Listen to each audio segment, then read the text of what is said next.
Step in. Tune in. Lights up. We begin.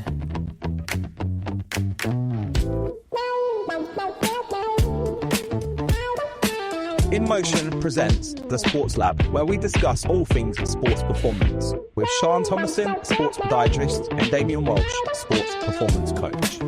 This is the Sports Lab. Welcome to episode 4 of the Sports Lab podcast. Today's episode is all about one of the most talked about innovations in running over the past few years, carbon trainers. You've seen them, you've probably heard of the hype. Maybe you've even wondered, do I actually need these? Or more importantly, are they good for my feet? Let's break it down.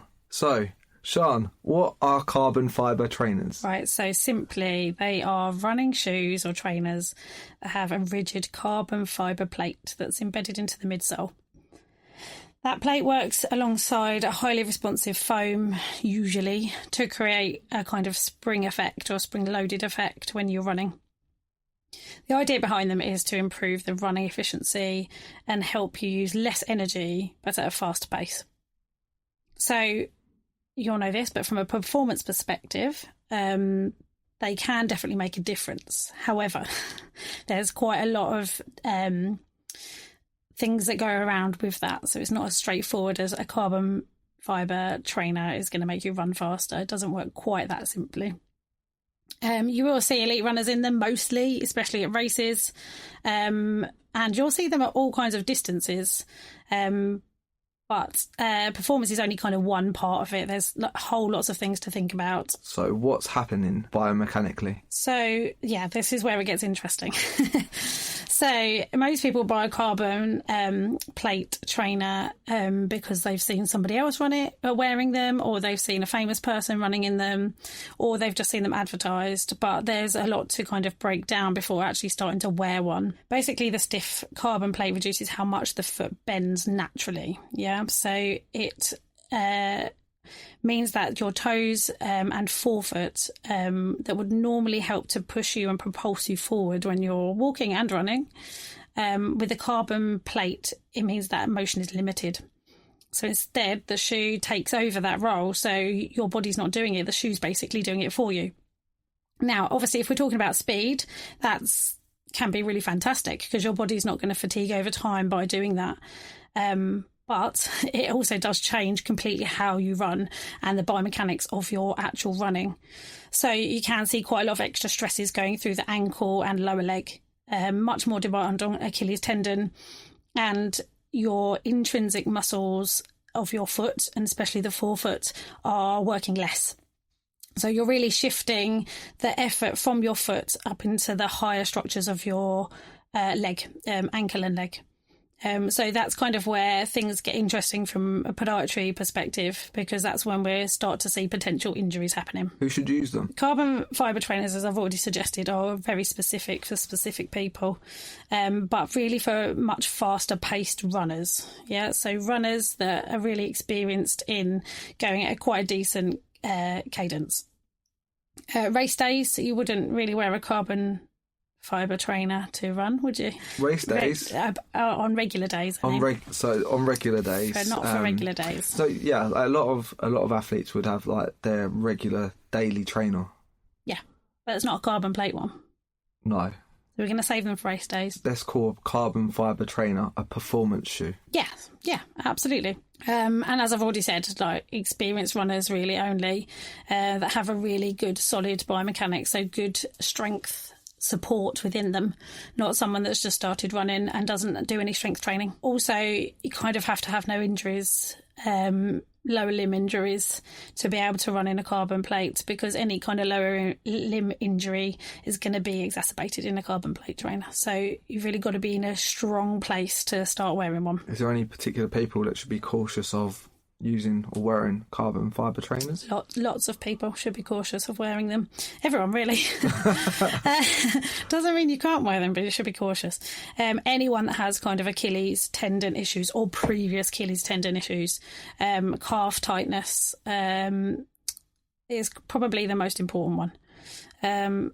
Forefoot pain, so metatarsalgia, neuromas, any kind of forefoot issues, or previous forefoot fractures.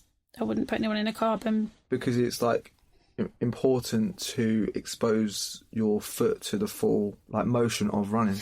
Because if the carbon plate's there, it's almost like shielding that full motion. Yes, absolutely. And also with the carbon plate, it forces your foot to put more pressure through the forefoot. Yeah. So rather than using the rear and midfoot so much, so the whole idea is it springs you off of the rear midfoot and throws you onto the forefoot. So if you've already got high pressure going through your foot on a normal walk or normal run or normal gait, then you're just exacerbating those forces even more than in a normal regular trainer. So if you've already got a weakness there, you're just going to cause yourself an injury. But also they don't help, like you said, they don't help with your general strength within the forefoot. So if you've already got a weakness there, it's just going to, as I said before, it's just going to exacerbate everything and shift the load into the forefoot. Is there a way that you would describe using carbon fibre trainers safely? Definitely gradually. If you've never worn a carbon before, you have got to start small, so like once a week. Certainly never wear a carbon for the first time on a race day without ever trying them before. You will end up with some kind of injury or stress fracture. So gradually, so once a week, building up slowly. Keep them for really fast tempo runs, not daily running. But you've also got to listen to your body. If you start feeling any tightness in the calf, Achilles, that's what your time to kind of really look into it in a bit more detail. Any final thoughts on carbon fibre trainers? I like carbon fibre trainers, but for the very specific runners. So they're not the magic tool that people think they are. They are complex, and we have to make sure the biomechanics is there solid before you start wearing one. So don't let your idea of just wanting to run faster be the reason why you end up with an injury. So just thinking about that, really. With that in mind, there are quite a few popular carbons that I just wanted to mention. Yeah. Everybody is talking about the Alpha Fly 3. Yeah. And you've got those, haven't you? You've got the Alpha Fly. Do you know who you should never ask about what trainers they've got? Is me. Because I am terrible at knowing makes and models. I'm rubbish at doing the research. I'm rubbish at knowing the labels, the identities, the exact models. I'm just like, I'll put them on in the shop. I might hear a couple of good things about them. I'll take a little run around the shop and I'm like, oh, these are great. So, yeah, mate, right. I've definitely got some Nike carbon plates. I've had. You've got the Alpha Fly. I've had three. Yeah, I've had 3 sets. So I think there's a 0%, 2%, 4%. I think I've got the zeros and the 2s. Most people have got them because they're the most popular ones. They're the most advertised. They're the ones everyone's heard about. Yeah. And I know you've got a pair. But that's also why you were having issues, right? So that's why you've got fascia issues at the moment, right? Possibly. Could be someone also mentioned on one of the Instagram posts I did about the Hoka Mach X3. Yeah. It's not actually a carbon plated shoe. Right. It's a new thermoplastic elastomer. Oh, okay. If you want to be precise, plate rather than the actual carbon. It is still designed to be a performance super trainer, but it is more designed for daily pace rather than a race shoe. Yeah. So it's more of a tempo shoe. Okay. I would be interested in people's opinions on it. I have really good results with it with my runners, and they really like it, but for shorter distances, not for kind of too long. So no more than a marathon. Yeah. It's quite snappy and responsive, like a carbon, but has more flexibility than the carbons do. They also had quite a lot of response on the ASICS Meta Speed Sky Tokyos, which are really popular at the moment. Yeah. And they are really light race shoe. Again, only kind of to marathon distance. We don't want to be using them for anything more because they're still very classed explosive. as a fast shoe, like they're not still a performance shoe. Yeah, absolutely, and they are still carbons. Do you know, like where you have gait analyses and you go and have trainer recommendations? Are there now recommendations for carbon trainers based off of gait analysis? Well, everyone's going to have their own opinions on that, but personally my opinion is a carbon has to be based off of your biomechanics. Yep. So if you just go and order a pair of carbon online because you've heard a lot about it, you're going to get an injury, I was watching another podcast with Runner's World that Sophie Rawworth had done recently, who's a big runner, and how she was talking about how her carbon shoes have contributed to an ankle stress fracture that she gained. Wow. And she's a good, well, solid runner. So even in our really good runners that are, well practiced and well strong, and that was good English, wasn't it? Well strong. You know what I mean? It's all right. Very strong.